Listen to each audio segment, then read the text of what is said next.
राधा नाम की महिमा अपरंपार है। श्री राधा रानी श्री कृष्ण की सखी और उपासिका थी। राधा रानी को कृष्ण वल्लभा कहा गया है। वह श्री कृष्ण की अधिष्ठात्री देवी है। श्री राधा नाम जपने से श्री कृष्ण शीघ्र प्रसन्न हो जाते हैं। श्री राधा और कृष्ण निस्वार्थ और अटूट प्रेम के प्रतीक हैं। राधा रानी के नाम की महिमा यदि आप नहीं जानते हैं तो आज हम आपको इस छोटी सी कहानी से उनके नाम की महिमा का बखान कर रहे हैं, जिसे सुनकर देवता भी उनका गुणगान करने लगते हैं। एक बार एक व्यक्ति था। वह एक संत के पास गया और कहता है कि संत जी, मेरा एक बेटा है। वह न तो पूजा पाठ करता है और न ही भगवान का नाम लेता है। आप कुछ ऐसा कीजिए कि उसका मन भगवान में लग जाए। संत जी कहते हैं, ठीक है बेटा, एक दिन तू उसे मेरे पास लेकर आ जा। अगले दिन वो व्यक्ति अपने बेटे को लेकर संत जी के पास गया।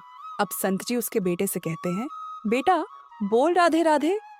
बेटा कहता है, मैं क्यों कहूँ। संत जी कहते हैं, बेटा बोल राधे राधे। वो इसी तरह से मना करता रहा और अंत तक उसने यही कहा कि मैं क्यों कहूँ राधे राधे। संत जी ने कहा, जब तुम मर जाओगे और यमराज के पास जाओगे तब यमराज तुमसे पूछ के कि कभी भगवान का नाम लिया, कोई अच्छा काम किया, तब तुम कह देना कि मैंने जीवन में एक बार श्री राधा रानी के नाम को बोला है, बस एक बार। इतना बताकर वह चले गए। समय व्यतीत हुआ और एक दिन वो मर गया। यमराज के पास पहुंचा। यमराज ने पूछा, कभी कोई अच्छा काम किया है? उसने कहा, हाँ महाराज, मैंने जीवन में एक बार श्री राधा रानी के नाम को बोला है। आप उसकी महिमा बताइए। यमराज सोचने लगा कि एक बार नाम की महिमा क्या होगी, इसका तो मुझे भी नहीं पता है। यम बोले, चलो इंद्र के पास वो ही बताएंगे। तो वो व्यक्ति बोला, मैं ऐसे नहीं जाऊंगा, पहले पालकी लेकर आओ, उसमें बैठकर जाऊंगा। यमराज ने सोचा, ये बड़ी मुसीबत है। फिर भी पालकी मंगवाई गई और उसे बिठाया।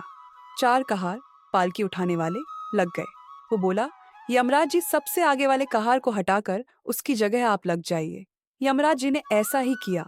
फिर सब मिलकर इंद्र के पास पहुंचे और बोले कि एक बार श्री राधा रानी के नाम लेने की महिमा क्या है। इंद्र बोले, महिमा तो बहुत है, पर क्या है ये मुझे भी नहीं मालूम। बोले कि चलो ब्रह्मा जी को पता होगा, वो ही बताएंगे। वो व्यक्ति बोला, इंद्र जी, ऐसा है, दूसरे कहार को हटाकर आप यमराज जी के साथ मेरी पालकी उठाइए। अब एक ओर यमराज पालकी उठा रहे हैं और दूसरी तरफ इंद्र लगे हुए हैं। पहुंचे ब्रह्मा जी के पास। ब्रह्मा ने सोचा कि ऐसा कौन सा प्राणी ब्रह्मलोक में आ रहा है जो स्वयं इंद्र और यमराज पालकी उठाकर ला रहे हैं। ब्रह्मा के पास पहुंचे। सभी ने पूछा कि एक बार श्री राधा रानी के नाम लेने की महिमा क्या है। ब्रह्मा जी बोले, महिमा तो बहुत है, पर वास्तविकता क्या है कि ये मुझे भी नहीं पता, लेकिन हाँ, भगवान शिव जी को जरूर पता होगा। वो व्यक्ति बोला कि तीसरे कहार को हटाइए और उसकी जगह ब्रह्मा जी आप लग जाइए। अब क्या करते, महिमा तो जाननी थी। अब पालकी के एक ओर यमराज है, दूसरी तरफ इंद्र और पीछे ब्रह्मा जी हैं। सब मिलकर भगवान शिव जी के पास गए और भगवान शिव से पूछा कि प्रभु, श्री राधा रानी के नाम की महिमा क्या है? केवल एक बार नाम लेने की महिमा आप कृपा करके बताइए। भगवान शिव बोले कि मुझे भी नहीं पता, लेकिन भगवान विष्णु जी को जरूर पता होगी। वो व्यक्ति शिव जी से बोला कि अब आप भी पालकी उठाने में लग जाइए। इस प्रकार ब्रह्मा, शिव, यमराज और इंद्र चारों उस व्यक्ति की पालकी उठाने में लग गए और विष्णु जी के लोक पहुंचे। विष्णु से जी पूछा कि एक बार श्री राधा रानी के नाम लेने की महिमा क्या है। विष्णु जी बोले, अरे, जिसकी पालकी को स्वयं मृत्यु का राजा यमराज, स्वर्ग का राजा इंद्र, ब्रह्मलोक के राजा ब्रह्मा और साक्षात भगवान शिव उठा रहे हो, इससे बड़ी महिमा क्या होगी।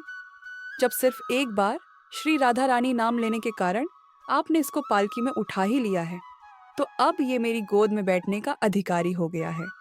भगवान श्री कृष्ण ने स्वयं कहा है कि जो केवल रा बोलते हैं तो मैं सब काम छोड़ डाका खड्डाहे हो जाता हूँ, और जैसे ही कोई धा शब्द का उच्चारण करता है तो मैं उसकी ओर दौड़ देख लगाकर उसे अपनी गोद में भर लेता हूँ।